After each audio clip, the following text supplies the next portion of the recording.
de-Americanizing grand strategy. That is a false analysis. It's a question of how you do it in practical terms. Cultivate your relationship with the United States, but not become over-dependent.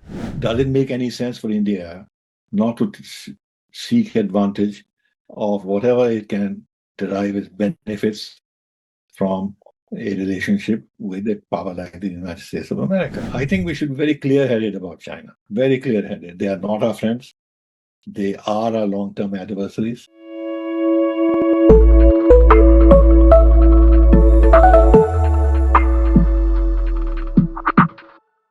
This is Global Order. I am Hindol Sengupta. I am delighted once again. I haven't had a chance to talk to him in a while, so I'm particularly pleased today that the former Foreign Secretary of India, Kanwal Sibal, has joined me in conversation. Of course, Mr. Sibal is no stranger to the audiences of Global Order. He's often been with us in conversation. Today, I requested the ambassador to talk about one specific thing. There is a lot of bewilderment. I heard this from guests who came recently from America. I hear this all the time in Delhi about the India-America relationship. And there's perhaps no one better to comment on this than Ambassador Sibal. Ambassador, welcome. My pleasure. Thank you for inviting me. I want to begin by asking you, Ambassador Sibal, how do you see the current juncture where the India-America relationship is placed today? Is it in a particularly difficult moment? Do you think, as some people suspect, if President Donald Trump and his party does not do very well in November, perhaps some of the problems could ease? How do you see it? Well, we have gone through much more difficult phases in our relationship with the United States, ever since our independence, in fact. I mean, when we decided that we would opt for non-alignment as our foreign policy rather than join alliances, and then Pakistan joined the alliance with America. And then that had repercussions, political repercussions for us within the United Nations on the Kashmir issue, an intervention by United States and Britain to find a solution to the Kashmir issue, which would be more favorable to Pakistan. And then after our 1974 tests, we had years and years and years of sanctions in order to curb our missile, space, and nuclear programs and deny us technologies. In fact, all these technology denial regimes were set up to prevent India, basically, from developing its nuclear and missile capability. So it's not as if this particular phase that we are confronted with is particularly difficult. It's not, except that we then relate this to 20 years of constantly improving and broadening and expanding of our relationship with the United States. Ever since the 2005 nuclear deal, which removed the strategic obstacles to our relationship in various areas, there has been tremendous expansion of our ties. Our services exports actually are directed largely to the US market. The India's IT industry and the Silicon Valley are interlinked, as you well know. Indian, on the defense side, which actually was a big leap of faith on our part, given the history of sanctions imposed on us and the fact that prior to 2005, we virtually had no defense relationship with the United States. We have ended up by signing all the foundational agreements by purchasing $22 billion worth of defense equipment from the United States. We do all kinds of exercises, including tri-service exercises with the United States. We have renewed our defense partnership agreements with the United States. We are members of Quad. We subscribe to the Indo-Pacific concept, which means that with regard to the maritime challenge from China, we have been working together.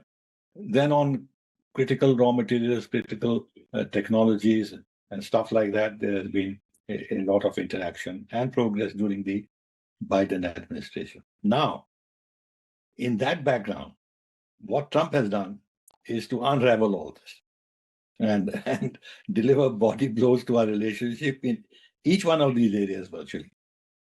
First of all, the United States was not interfering in our relationship with Russia. Trump, in fact, during his first term, had egged the Congress to pass the CATSA legislation, which gave him the handle to put pressure on India with regard to our defense ties with Russia, especially the purchase of S-400 air defense system. And subsequently, as you know, because we were buying oil from Russia, he imposed penalty tariffs on us, 50% tariffs altogether, making us the most tariffed country in the world. He kept extremely exaggeratedly talking about India being tariff king, as if India's tariffs were solely directed at the United States. Yes, our tariffs may be high in certain areas, but they were WTO compliant. And the figures that Trump gives are absolutely nonsensical. Nonetheless, he has tariffed us. And then what he has done is that on Pakistan, he has revived all this suspicion of the past by engaging Pakistan, reaching out to Pakistan, lionizing Asim Munir, the field marshal, constantly praising Pakistan, totally disregarding India's sensitivities. And this has happened after Operation Sindoor, on which, again, he invented a story that he spoke to both sides and he told India and Pakistan that, look, if you persist, I'm going to slap you with tariffs and punish you. And then they backed off. And he took full credit for imposing the ceasefire, despite Indian official denials and despite the fact that this was hugely embarrassing politically for government of India to accept his version that he has so much control over our foreign policy and our relationship with Pakistan that we had to abide by his wishes. It happened during the Biden administration that they began to undermine our position in Bangladesh. And now, of course, this has been carried forward. On China, we are not very sure where he stands. I mean, we supported Quad. We try to energize Quad, broaden the remit of Quad, so that it was not only focused on China, but established a longer-term structured basis of cooperation between the four countries, which would give it longevity in terms of mutual interests. Because if tomorrow there's some resolution of issues with China, then if the only focus was on China, then Quad will cease to have any rationale. Now he's obviously wooing China. He went to China himself. He spoke about a G2. He spoke about a G2 in front of our prime minister when he met him in France on the margins of the G7 meeting. So one really does not know how much committed he is to cooperating with India as a partner in countering China's maritime expansion in the Indo-Pacific region, especially in the Indian Ocean region. In their national security strategies, national defense strategies, Quad doesn't figure. India figures very marginally. We've not been able to hold a Quad summit meeting, although it's during Trump's first term that it was raised to foreign ministers level. And then on the trade deal, it has been negotiated, very intensively in great detail. It's not a normal kind of a negotiation that the United States has had with others. It is a very structured, detailed negotiation, which has gone very deeply into tariff lines and et cetera, et cetera. And from what one hears from the USTR, India has made the kind of concessions to the United States which has never made before. But Trump, as usual, he wants to humiliate India. He wants to be able to say that I forced India into yielding on some of his positions on agriculture and everything else, which they were not willing to, and eventually they have, and therefore I won a very strikingly good deal for India, and it's a big victory for me and in US farmers and stuff like that. He wants that, which is why, interestingly, mind you, if the tariffs on India have been struck down, it's not because Trump has done that. It's because the US Supreme Court said that Trump exceeded his executive powers. So in theory, he didn't even make that gesture, despite the fact that he went to Alaska and met Putin and they had an agreement on Ukraine. It was fine for him to have that dialogue with Putin, but yet he retained the 25% penalty tariffs on us for our oil purchases from Russia.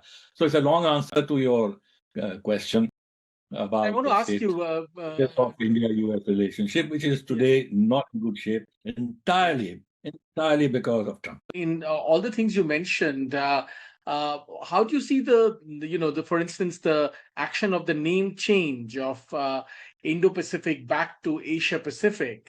Some people have suggested that this really means the US, while of course it wants to retain a certain power base in those waters, is really redefining what that really means as far as engagement with India, or where engagement with India really stands, and how pivotal India is in that imagination. It seems to be reimagining that, not least because of all the things you said Trump has said and clearly feels about China. Couple of things. One, that it is during his first term that he renamed the US Pacific Command as the Indo-Pacific Command. It was at former Japanese Prime Minister Abe's initiative that the maritime security of the Pacific Ocean and the Indian Ocean were linked, because Japan, as well as the United States, of course, and Australia too, were deeply concerned about Chinese expansionism in the South China Sea, problems with Japan in the East China Sea. In fact, Abe had gone to the extent of saying that China wants to convert the South China Sea into a Beijing Lake. So that was the logic of renaming the US Pacific Command as the Indo-Pacific Command. In other words, except that organically the maritime security of both these waters was linked. Now, by renaming the Indo-Pacific Command as the Pacific Command, the subtext is that that particular basis for linking the security of the two maritime spaces is no longer valid from the US point of view. And therefore, they reverted to the US, renamed it or reverted to its original name as the US Pacific Command. The Indo part has been removed from it. Now, simplistically, one can say that the United States is no longer interested in the Indo-Pacific concept. Because symbolically, if you have the US Pacific Command as the Indo-Pacific Command, you are sending a very powerful political message. And now you are actually reversing that message equally powerfully by knocking out Indo from the Indo-Pacific. And what is, in a sense, very inept diplomatically is that this was done just before Trump met our Prime Minister in Avion, at the G7 meeting in France. Even if they intended to do so, what was the point in doing this just before he met Prime Minister Modi? Again, in order to have the upper hand on him, and also indirectly signal to him that I'm sending certain positive signals to China, and you better absorb this, and that your utility to me is not the same as was the case earlier, because as you know, the Chinese have always been opposed to Quad and the Indo-Pacific concept and everything else. Personally, I feel that the State Department or people like Rubio or the Pentagon maybe feel that let's not altogether jettison this Indo-Pacific business. And therefore, there is this effort to pump in some kind of life into this dying concept. When Rubio comes to India for the Quad foreign ministers meeting, but nothing very much came out of that, as you would know. And now they're saying that, Trump may come next year, obviously hinting that there might be a Quad summit or there may be a bilateral summit, etc., etc. But this is just playing diplomatic games. You see, diplomatically now, it will be very difficult for United States to reverse what it has done. Even if tomorrow their overtures to China do not succeed and tensions arise once again, they can't have a yo-yo diplomacy of this sort. No, they do one thing one day, they do another thing another day, which means no longer-term thinking, no longer-term investments in strategies and concepts. So therefore, I think we should see the writing on the wall that there would be nevertheless some kind of cooperation still going on, whether in the maritime space, because the Malabar exercises will continue. But really speaking, we'll have to see how the US-China relationship develops. Do you think something will change if Trump was tomorrow not in power and a Democratic administration came back to power? Do you think things would change dramatically? Because many people, including me, actually feel that some sort of a new normal is creeping into the India-America relationship. Would you agree with that? I think if the Democrats came to power, some of the problems that we are facing will become less difficult to handle. Trump is a very irrational human being. He's very mercurial, very temperamental, very egotistic. He converts everything into a bout of strength where he wants to emerge victorious. He's constantly trying to cultivate his MAGA base, make America great again. Everything he's doing is nobody else has ever done before. First time things are happening that way. First time America is doing this. First time this is that. That kind of rhetoric, which doesn't make any sense, which may be relevant in terms of internal political discourse in America, but externally, it is totally confusing and irrelevant. And in a sense, even mendacious, because the kind of credit he claims actually are not at all based on facts. I've stopped 8 wars, the 10th war I'm going to stop, I'll do this, I'll do that. And of course, the mixing of business and politics, that is very characteristic of his presidency, bringing his family into real, serious diplomatic business when they have no background for that. His son-in-law, he's dealing with Russia, he's dealing with Iran. They don't have that kind of a deep political diplomatic experience. They may have business experience, which means that behind every political initiative, there is a business element that the Trump administration has in mind. The Democrats, at least judging from the time of the Biden administration, they're more traditional in terms of diplomacy, how to do diplomacy, how to handle diplomatic issues. Not that in many ways they were not difficult for India, they were difficult for India. You see, the interesting thing is that whereas on some of the issues that I mentioned, Trump has been very difficult, but on the issues on which the Democrats and the Biden administration were making life difficult, or Obama and all that, Trump is disinterested. He doesn't talk about minorities. He doesn't talk about human rights. Well, religious freedom, that's a bit of a problem with the Biden administration. It's rather odd, I think, for Rubio, when he began his visit, to first make a call on the missionaries of charity or whatever it is, the outfit at Kolkata, appealing to their MAGA base.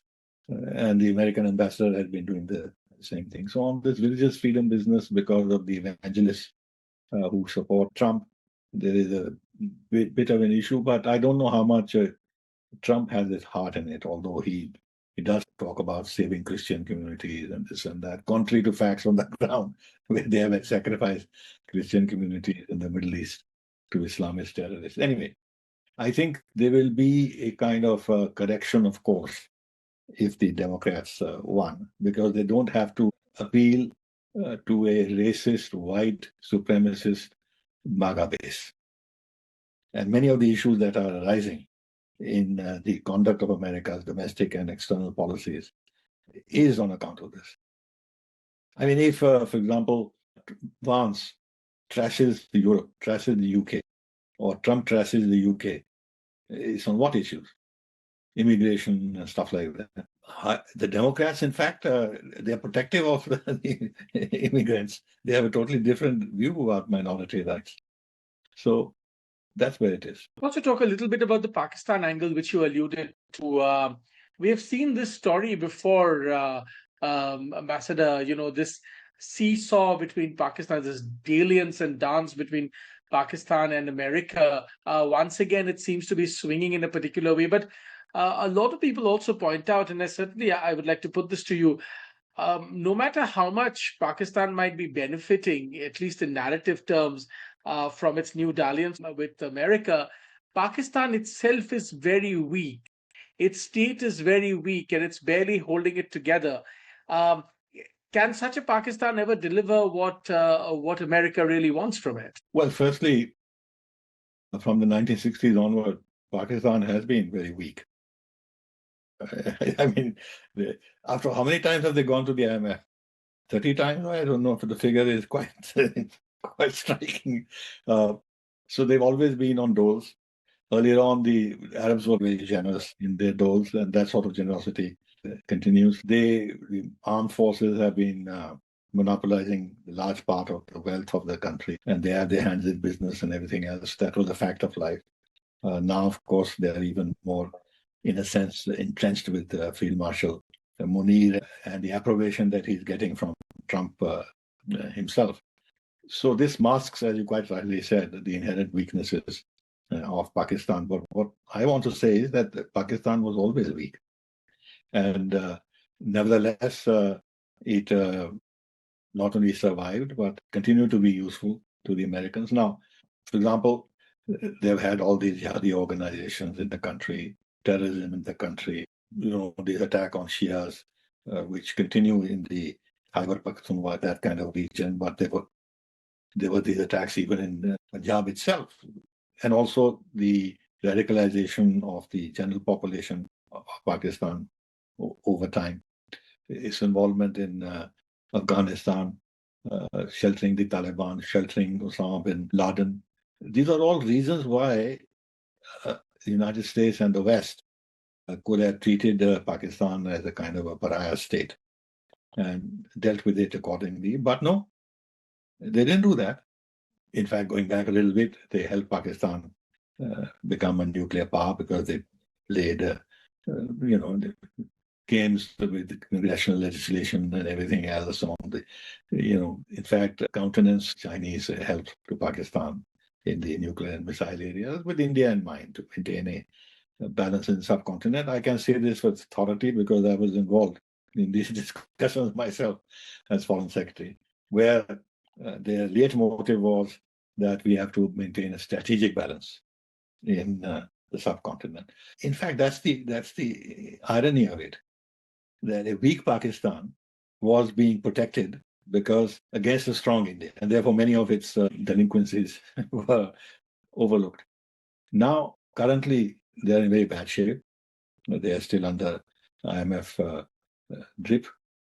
Saudi Arabia has given them some money. UAE has been much more demanding. China, I don't know how much their largesse will continue because they have difficulties in terms of implementing all the dimensions of the CPEC because of security issues. Balochistan is up in flames. Khyber Pakhtunkhwa is in great difficulty. TPP is very active. And astonishingly, strategic depth that Pakistan was looking in Afghanistan, which actually was the reason why they helped the Taliban, that entire strategy has collapsed, where they have now a problem with the Taliban and they're shooting at each other and bombing each other. So one kind of radicalization is meeting another kind of radicalization.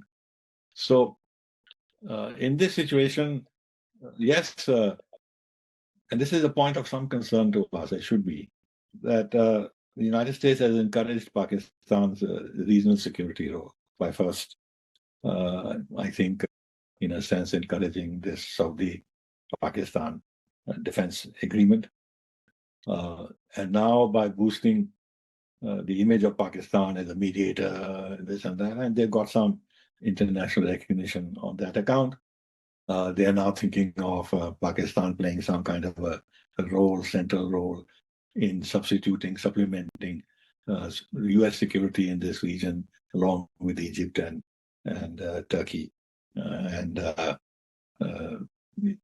Egypt, Turkey, Pakistan, and Iran, something like that. Not Iran, whatever.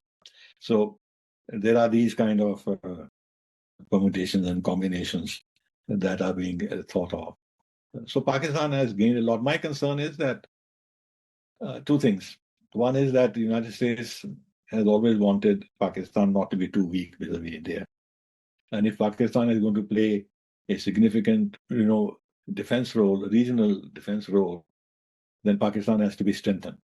So whether Saudi Arabia will give them money or US will give them whatever support they need to beef up their military capacities. And here's the point I like to make.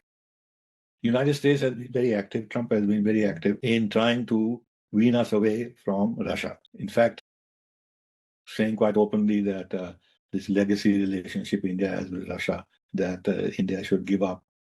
And some of them have said that the United States would like to become the biggest defense partner of India.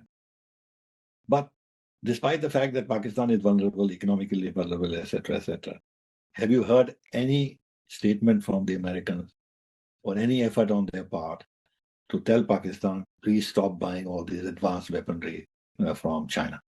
They're buying submarines, they're not going to just talk about buying fifth generation aircraft and this and that.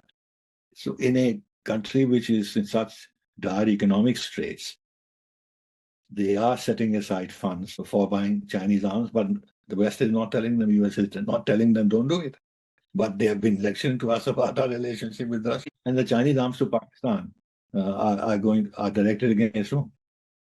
What we buy from Russia is not directed against the West or the United States. But what Pakistan buys from China is directly threatening our security. That you mentioned this point because it brings me to the next point I wanted to raise with you.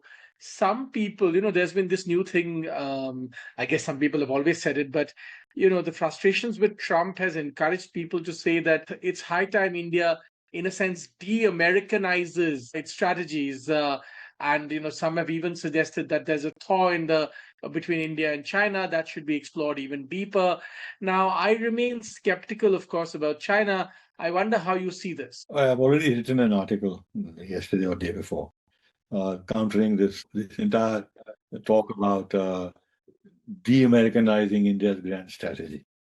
And I have outlined my arguments to point out that there has really never been any that kind of Americanization of India's grand strategy. Now, look, Quite right. America is the strongest military, economic, technology power in the world. Our relationship with the United States over the last couple of decades has brought us a lot of benefits. Does it make any sense for India not to seek advantage of whatever it can derive as benefits from a relationship with a power like the United States of America? If for nothing else, antagonism toward the United States or keeping your distance from the United States will simply add to your problems. But if you look at the reality of India's policies, if you take even defense, we have balked at buying offensive defense equipment from the United States.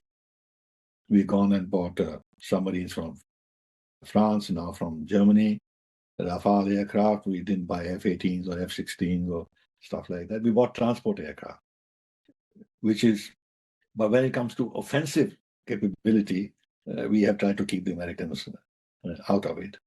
When it comes to enlarging the options of our foreign policy and keeping our foot into groupings which have overtly an agenda of countering America's hegemony, we are part of that, whether it is BRICS or whether it is the SCO, this whole concept of multipolarity. I mean, we are encouraging the idea of trading in national currencies. We don't want to talk about de-dollarization. It's a very sensitive subject. In any case, when the United States is our biggest partner, we can't talk of de-dollarization. But when it comes to other countries where we can potentially trade with each other in national currencies, we are willing to do that. So we are not allowing America to determine what we should do in terms of. Now, when it comes to our Africa policy, we are not dependent or we don't seek any instructions from the United States in this regard. Now, when it comes to India wanting to be a voice of the global South or take some form of leadership in terms of promoting the interests and the priorities of the global South, India is very active. In the G7, we were very active. In the G7, whatever we did was not determined by the United States of America. We found our own way to deal with the disputes and differences between the parties participating in the G20 group. I'm talking.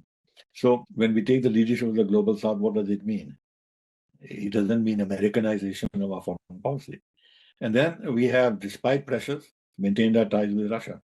In fact, our defense minister said couple of months ago that we are willing to buy more S-400s if Russia can supply them. We have continued to buy oil from Russia. So is this the Americanization of foreign policy? We have kept our door of dialogue open towards China. We have a thinking and an approach and an analysis that when it comes to our relationship with China, the biggest problem we have is on the land. And there we cannot count on the United States. We do not want to count on the United States to interfere in our engagement of China to pacify, to calm down the confrontation on the border and not let it go out of hand. We set up the SR mechanism when I was foreign secretary. Then we had these parameters, political guidelines and parameters for solving the border issue. We've set up so many mechanisms after Galwan to try and ensure that there is no real military flare up on the border. We've started easing our relationship with China on the side of tourism in a limited way, investment and trade and stuff. Well, trade, of course, they are a very, very big trading partner. Now, how is this Americanization of our grand strategy, even vis-a-vis China? We don't want to be, subject to U.S. priorities vis-a-vis China. Because if you took that risk and the United States goes down the road of G2 and this and that, what would be our position? So I think this entire thing that has started this debate, I've been seeing that about de-Americanizing grand strategy. That is a false analysis, but it is true only to this extent. And there, of course, is a question of how you do it in practical terms. That cultivate your relationship with the United States, but not become over-dependent. Because the more you depend on them, the more leverage they have to make you do what they want. And Trump has shown that they can apply all kinds of pressure, not only on you, but the rest of the world, including their allies. Especially if you're dependent on them for your security. You've seen the state of Europe or Japan or South Korea. So this is where the art of diplomacy, of promoting your national self-interest comes, or how ably you can do that you take the maximum out of the relationship with the United States, but do it in a way that you don't have to follow their diktats, that you should have the capacity to counter pressures from them, and which is why we are part of BRICS and SCO and a relationship with Russia and our discrete openings with China, our relationship with ASEAN. We're now trying to build up stronger ties with Japan, with Australia, with Europe. I forgot to mention that. Why are we doing it with Europe? It is because Europe is also finding that they need much more to de-Americanize their grand strategy. Right. And therefore we are reaching out to Europe. So there it is. I have two last questions for you, Ambassador. One is to do with America and the last one to do with China. Let me begin with the America question. The Indian diaspora in America, which for a long time was held up as one of the most potent, success stories India has had, that entire story has soured. Now, I wonder how you see this. Well, that is true in the sense that we probably exaggerated the clout of the Indian diaspora in the United States in political and economic terms. When we are facing all these problems with Trump, we find that the diaspora is not in a position to raise its voice. In fact, the opposite has happened, which is very concerning, which is that this anti-Hindu sentiments, anti-Indian sentiments, this racist element that has come into thinking in some parts of the American population towards India and Hindus. That actually shows that our reliance on the diaspora to be helpful in political terms has not proved true, proved valid. But what is worse is that now we are having the opposite concern, to see if the Indian diaspora is not unfairly targeted, and there is no phobia that is gaining currency with regard to Indians in certain sections of the MAGA base. That is one. The other is that because of the pressures, H-1B visas and everything else, there is a lot of uncertainty now in the minds of the uh, Indian people there. Look at Indian students, 40 to 50% decline in admission into US universities Yeah. because the fallout of this anti-Hindu, anti-Indian sentiment is beginning to have effect in terms of the confidence a lot of Indians had about building a future for themselves in the United States of America. Uh, but I'll end by saying that it's not only the diaspora, even the US corporate sector. They have been the biggest supporters of the India relationship in many ways. But they have been tamed by Trump. You saw that thing where all the big honchos met Trump in the Oval Office or in the White House, and how they were also doing the same thing as his cabinet ministers, flattering Trump and presenting him with this Apple CEO, presenting him with the gold-plated Apple phone and stuff like that. So they've also been quiet because they feel that this man is unpredictable and he can harm their interests in many ways. So I suppose the fact that the diaspora has not lived up to expectations is because, generally speaking, Trump has upturned America's political, social, and legal system to such an extent that everybody is concerned. Look at the Congress. It's failing to exercise its powers because they're also concerned. My last question then, keeping all that we've discussed today, Ambassador, there has been excitement, should I say, in some quarters about this thaw with China. But I would like to put to you that surely, Ambassador, part of the reason that China is even interested in some sort of a even momentary thaw with India is because of the problems China is having with its own economy. Its own economy is in a pretty bad shape and is probably steadily going down. It has a productivity issue. It has demographics, a major demographics issue, which is, of course, going to directly impact the productivity issue. There are many, and there's, of course, this conflict between the PLA and Xi Jinping. Considering all of these put together, I mean, China perhaps is interested in some sort of a thaw because of all these internal reasons, and that's perhaps is not entirely adequately understood. Well, maybe in some ways you're not wrong, but let me put it differently. China remains the biggest exporting country in the world, second largest economy.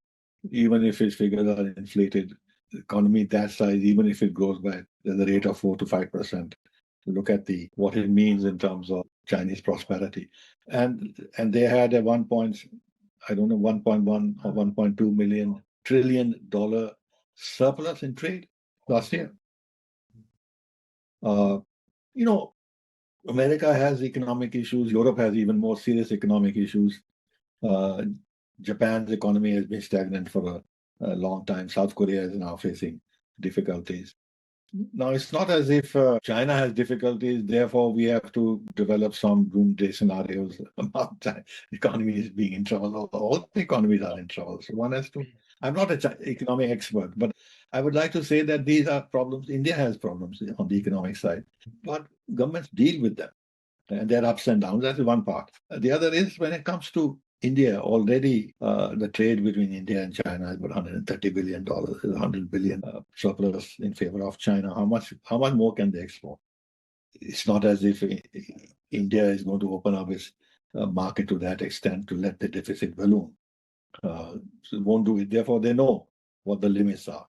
When it comes to investment, China is now actually curbing Chinese investment in certain areas abroad because they want to retain their monopoly over certain things. So when it comes to critical technologies and stuff like that, they're not going to share technology with us or invest in areas where they build up our autonomy in certain sectors where we want to build up autonomy. So they're not going to do that. So when it comes to the military, even if there are problems with the PLA, this and that, India has no military threat to China, either on the border or on the sea. Yes, we are building up our capacities slowly in terms of being able to reach out, able to target China with longer range missiles and stuff like that. But the disparity is too large, and then we are not an aggressive country. Ours genuinely is a defensive strategy. Right. So China knows this. So therefore, they're not going to be worried about so much about India's. What it'll do is that China will have to think twice about hurting India's interest in the region and this and that if India grows stronger. Which means that China has to give up some of its aggressive policy towards India, rather than India becoming more aggressive with China. And they'll continue to beef up Pakistan. Now, Tariq Rahman has gone to China, and the Chinese have overtly said that, basically sending a message to India that in this Teesta stuff like that, you have no role. It is entirely a bilateral thing between us and Bangladesh. They're going to develop the Mongla port and that. So they'll keep up this pressure on us and circle us in so many ways. So I think we should be very clear-headed about China. Very clear-headed. They are not our friends. They are our long-term adversaries. They will hurt our interests, not openly and brashly as the Americans do, but they will do it in different ways. If we are worried about China supporting Pakistan, China supports Pakistan much, much more. And if you are worried about how China ousted Sheikh Hasina and put these fellows in power, the beneficiary again is what? Is China. Sri Lanka will never give up, even if they are careful about not causing us security concerns. They'll never give up the China relationship. These things we should keep in mind that we should have a calibrated policy towards China aimed at stabilizing our ties, preventing the eruption of military conflict, giving enough reason to China on the land border not to be adventurous, because we have certain strength on the ground and we have demonstrated that. And they have to take into account that if they also target India militarily in a more aggressive way, then they're creating a two-front situation for themselves. I mean, we are worried about a two-front situation, China and Pakistan with us. But do they want a two-front situation with US, Japan, Korea, Philippines there and India on this side? They have to be careful. Just as some people in India say that, look, instead of having two adversaries, at least reach out to one adversary so that you have an easier geopolitical situation. The same logic China can internalize. That, look, we should avoid. Our main adversary is the United States. Taiwan is a core issue. We have to preserve all our strength to deal with that American threat. And therefore, instead of developing a two-front situation and unnecessarily provoking India, let's keep the temperature down as much as possible without giving India too much relief. That's what they're doing. So I think we should have a very enlightened thinking towards China and be absolutely unemotional about it. It should not be that our problem with the United States should become a reason for us to reach out China. We should deal very clear-headedly with very clear sight about what are the issues involved with our relation with China and the United States, and find a policy, which I think on the whole we are doing. I think we're very sensible, although it is costing us, that we are giving a stake to China on the economic side. And then when we are progressively easing a little bit tourism and letting the technicians come in, giving them visas, and also allowing some investments in certain non-strategic areas where the Chinese share of the capital of the companies that are involved is, I think, 10% or whatever the figure is. In other words, the fact that China is investing everywhere and there would be Chinese investment in many of the big investment companies who want to invest in India, that should not become a reason for us to prevent investment by those companies. And we should overlook China's control over those investment groups if it is at a percentage level, which is not problematic. Mr. Sibal, as always, a delight speaking to you at length about many issues. We had many issues to cover. We hadn't spoken for a long time. I really appreciate your time talking to me, taking me through all of these issues from your perspective today. Thanks very much once again for speaking to Global Order. My pleasure. My pleasure.